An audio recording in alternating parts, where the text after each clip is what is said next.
నువ్వా గాడిదవు మనిషి ఎలా అయ్యావు?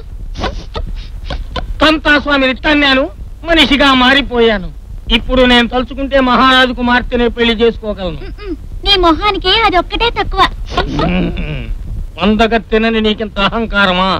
ఉండు, నిన్నిప్పుడే వికృతంగా మార్చేస్తాను. భం చిక భం. ఇప్పుడు చూసుకోవే నీ మొహాన్ని అద్దంలో.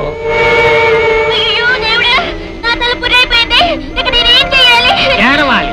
వికారమైన నీ ముఖాన్ని చూసి అందరూ భయపడి పారిపోవాలి. వస్తా, ఇక నీ గతి అధోగతి.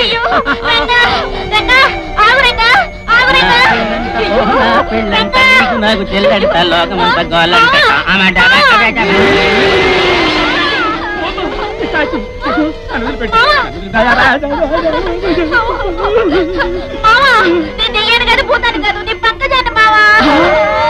పంకజం, ఏమిటనికి వికృత రూపం? చేశాడు బావా. జై వీర హనుమాన్. ఇప్పుడే వెళ్ళి వాడిని పొడి చేస్తాను, నరికేస్తాను, కొరికేస్తాను. ఏడిశావు. భం చిక భం. నిజమా? ఆ గ్రామాధికారి దగ్గరికి వెళ్ళి ఆ రంగుల మీద ఫిర్యాదు చేద్దాం పదా.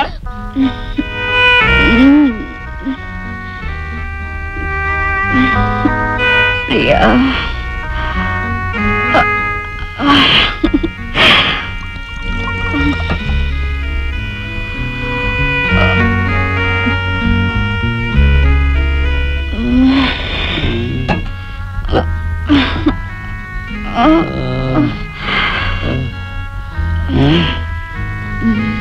కాదని ఇంత విశాలమైన నీ మందిరానికి ఏ ద్వారము లేదు, ఏ రక్షణ లేదు. ఇంత బట్టబయలుగా ఉన్న నీ భవంతికి ఏ దుష్ట శక్తులైనా యథేచ్ఛగా రావచ్చు, పోవచ్చు. నువ్వు లేనప్పుడు ఏ మోహినైనా వచ్చి నన్ను ఎత్తుకపోతే అది అసంభవం ప్రియా. నేను లేనప్పుడు ఎవ్వరు లోనికి రాలేరు, బయటికి పోలేరు. అటు చూడు, ఆ సర్పకేతువు అదృశ్య శక్తితో వారిని అడ్డుకుంటాడు. అతడు అడ్డు తగలకుండా ఉండాలంటే ఆ సర్పకేతువును వెనక్కి తిప్పి అతడి దృష్టిని మరల్చాలి. కామిని, కామిని, నీ తనువులోని ప్రతి అణువును ముద్దుల ముద్రలతో మురిపించాలని, పూచిందుల నలిపియాలని, పండుల కుర్రకియాలని. చెయ్యి ప్రియా, అలాగే చెయ్యి. అదే అదే నాకు హాయ్ హాయ్.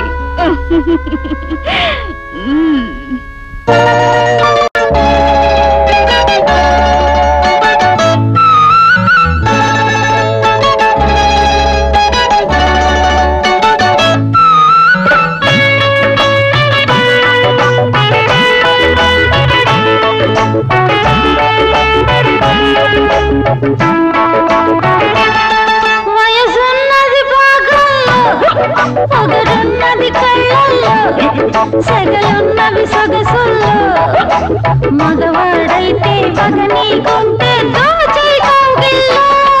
వయసున్నది పాకంలో, పొగరున్నది కళ్ళల్లో, సెగలున్నవి సొగసుల్లో, మగవాడైతే పగ నీకుంటే దోచే కౌగిల్లో.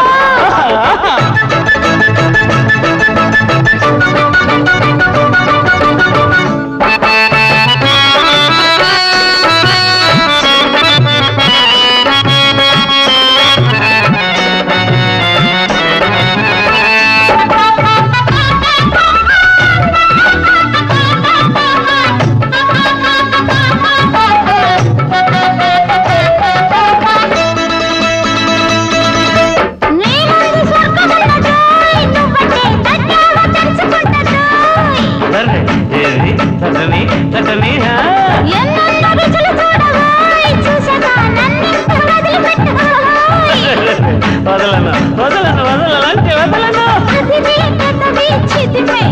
అది చిందే అమృతం సుర్రే భలే భలే భలే భలే భలే అందులో జారుకో చిత్తుగా ఆడుకో చిత్తు చిత్తు చిత్తు వయసున్నది పాగల్లో పొగరున్నది కళ్ళల్లో సగలున్నవి సొగసుల్లో మగాడైతే మగని గుంటే దోచై కోగిల్లో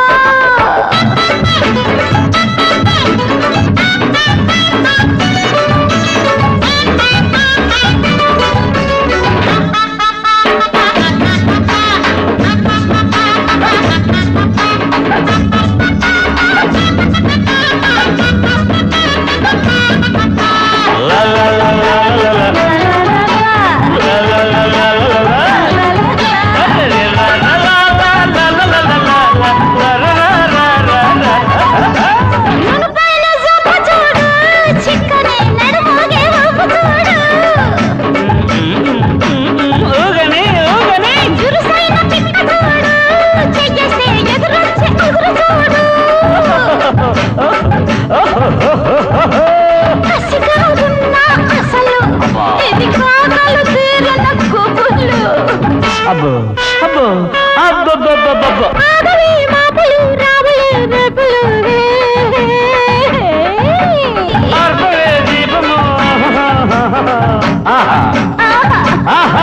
వయసున్నది పొగరున్నది గళల్లో సెగలున్నవి సొగసుల్లో మగవాడైతే మగని గుంటే దోచై కోగిల్లో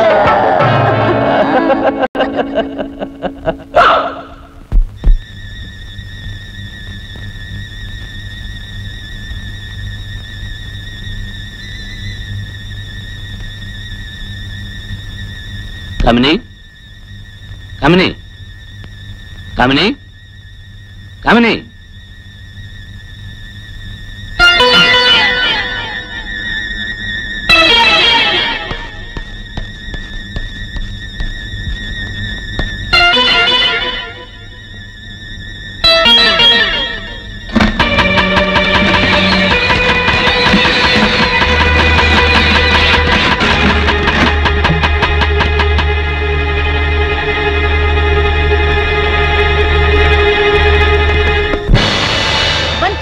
కామిని నీ మాయ మాటలతో నన్ను తాగించి ఇక్కడి నుంచి పారిపోతున్నావా?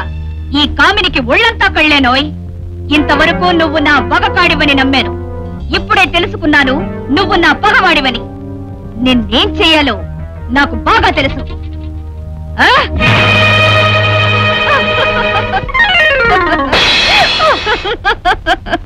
ప్రతాప్, ఇక నుంచి నువ్వు నా పడకటింటి కుందేలువు. కామిని కామిని నేను నీకేం ద్రోహం చేశానని నన్ను కుందేలని చేశావు. నీకిది న్యాయమా? నన్ను మనిషించే కామిని, నన్ను మనిషించే. నాకు అవసరమైనప్పుడు తప్పకుండా చేస్తాను. ఈ చక్కని చుక్క పక్కలో ఉండవలసిన వాడివి కటిక నేల మీద కుందేలుగా మారిపోయావు. నీ మనసు మార్చుకునే వరకు నీకీ రూపం తప్పదు. పద్మావతి, ఈ కామిని తన కామవాంఛ నెరవేర్చుకోవడం కోసం తన మాయను నా మీద ప్రయోగించి నన్ను ఇక్కడికి తీసుకొచ్చింది. అక్కడ అడవిలో ఒంటరిగా నువ్వు ఎన్ని బాధలు పడుతున్నావో, నా కోసం ఎంతగా పరితపిస్తున్నావో. మళ్ళీ ఈ జన్మలో మనం కలుస్తామో లేదో. ఓహో, ఇదన్నమాట రంగడి వ్యవహారం. మంత్రశక్తుల్ని ప్రజల మీద ప్రయోగించవద్దని చెప్పిన ఊరి పెద్దల్ని ఇలా చేశాడన్నమాట వాడు.